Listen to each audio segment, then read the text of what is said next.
আমি আপনাদের উদ্দেশ্য করেই বলছি, এখনো সময় আছে, এখনো অনেক বেশি সময় আছে যে নিজেকে বেশি উদার মনের মানুষ করবেন না।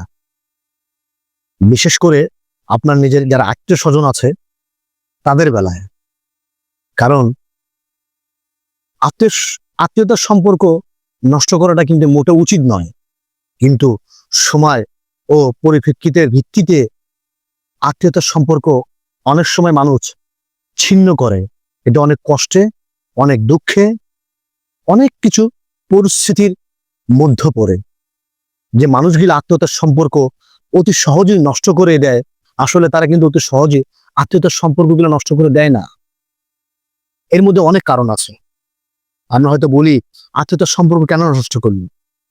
আপনি খবর নিয়ে দেখেন, এই লোকটাই, এই মানুষটাই এই আত্মীয় স্বজনের জন্য বিনা স্বার্থে, কোনো কিছুর বিনিময়ে নয়, সবসময় আত্মীয় স্বজনের পাশে দাঁড়িয়েছে। যখন এই মানুষটাই বিপদে পড়ে যাবে, তখন দেখবেন তার বিপদে আত্মীয় স্বজনকে কোনোভাবেই পাশে পাবেন না। তাদের নানা অজুহাত থাকবে, নানা সমস্যা দেখাবে। তাদের মতো অসহায় মনে হয় আর পৃথিবীতে কেউ নাই। এই হলো বর্তমান জামানায় আত্মীয় স্বজনের আসল অবস্থা। আসলে সবার ক্ষেত্রে হয়তো এমন নয়।